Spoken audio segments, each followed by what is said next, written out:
ना तो कोई वक्फ करेगा, और जो वक्फ की जायदाद है किस तरह से उसको हासिल किया जाए मुसलमानों से। और अजीत पवार ये सब तायीद किए। और ये अहम इलेक्शन महाराष्ट्र का ये कानून बनने के बाद हो रहा है। मेरी आपसे अपील है कि आप अपने एक एक वोट के जरिए मजलिस के अपने वोट देकर आप बीजेपी आरएसएस को एक पैगाम देंगे कि तुमने संविधान के आर्टिकल 25, 26, 14 के खिलाफ कानून बनाया। तुमने हमारी मजहबी आजादी को छीनने के लिए, हमारी इबादतगाहों को छीनने के लिए कानून बनाया। तुमने नफरत की आग हमारे खिलाफ पूरे मुल्क में फैला दी। मैं आपसे अपील कर रहा हूं कि इसका मौसर जवाब इसी तरीके से होगा कि आप मुत्तहदा तौर पर अपने के कोर्ट का इस्तेमाल करिए।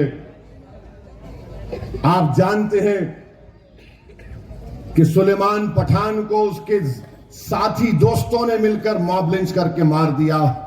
कोई उस पर आवाज नहीं उठाता है। याद रखिए, अगर कोई ये पूछेगा आपसे कि मेरे एक वोट से क्या होगा, मेरे भाई, जब हजरत इब्राहिम अलैहिस्सलाम को नमरूद आग में जलाने की कोशिश कर रहा था तो एक चिड़िया आई अपने चोंच में पानी लेकर। उसने जो आग आसमानों को छू रही थी, उसने उस आग पर पानी डाल दिया। तो लोगों ने पूछा, सहे चिड़िया, तेरी चोंच इतनी सर की है, तेरी चोंच में कितना पानी आएगा और वो पानी से क्या आग बुझेगी? तो उस चिड़िया ने हम तमाम को जवाब दिया कि दुनिया याद रखेगी, अल्लाह देख रहा है कि मैंने आग बुझाने का काम किया था, मैंने आग को जलाने का काम, बढ़ाने का काम नहीं किया था। तो आपसे अपील कर रहा हूं कि इस आग को आप अपने ओर से बुझा सकते हैं। और इंशाअल्लाह ताला ये नफरत की आग जो भाजपा ने, आरएसएस ने हमारे खिलाफ लगाई है, वो आग बुझेगी इंशाअल्लाह ताला।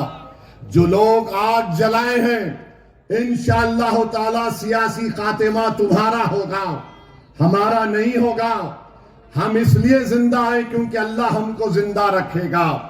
मैंने पहले भी कहा और आज भी कह रहा हूं, सुबह क़यामत तक उस वक्त तक नहीं आएगी जब तक ला इलाहा इल्लल्लाह मोहम्मद रसूलुल्लाह बोलने वाला रहेगा। हमारा वजूद क़यामत को रोकता है। जिस दिन हम नहीं तो दुनिया भी नहीं। तुम हमको खत्म करना चाह रहे, तुम नहीं खत्म कर सकते, तुम नहीं खत्म कर सकते। बगदाद की तारीख पुकार पुकार कर कह रही है कि हलाकू खान और मंगोल्स आए थे। दरिया दजल्ला का पानी कभी एक दिन खून से लाल हुआ तो दूसरे दिन किताबों को पानी में फेंका गया तो उदा हो गया, मगर मारने वाले खत्म हो गए, जिंदा रहने वाले जिंदा रहेंगे इंशाअल्लाह ताला। तो मैं आपसे ये अपील करने आया हूं कि 15 तारीख के दिन पतंग के निशान पर बटन दबाइए, अपनी लीडरशिप को बनाइए, आपके जो मसाइल हैं उसको हल कराना है।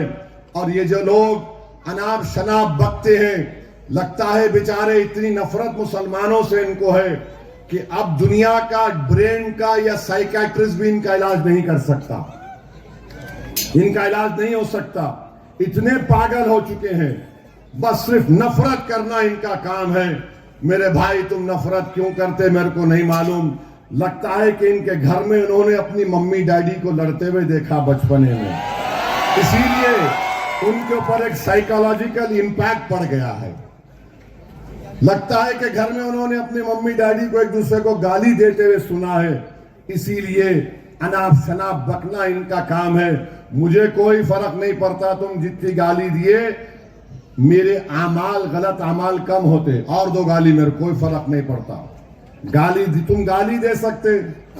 ट्रंप बोल रहा मोदी को, तुम्हारी जबान पे गाली नहीं आती? अबे तुम ट्रंप से क्यों डरते तुम लोग? ट्रंप बोल रहा कि मेरे को कॉल नहीं करके बोले ट्रेड डील हो जाती थी, बोलते ही नहीं है लोग। ट्रंप बोल रहा कि मोदी मेरे को बोला प्लीज सर, इनकी जबान पे कुछ आता ही नहीं है। तो मालूम हुआ कि ये समझते कि ट्रंप को नहीं बोलना क्योंकि ट्रंप इनके अंकल हैं।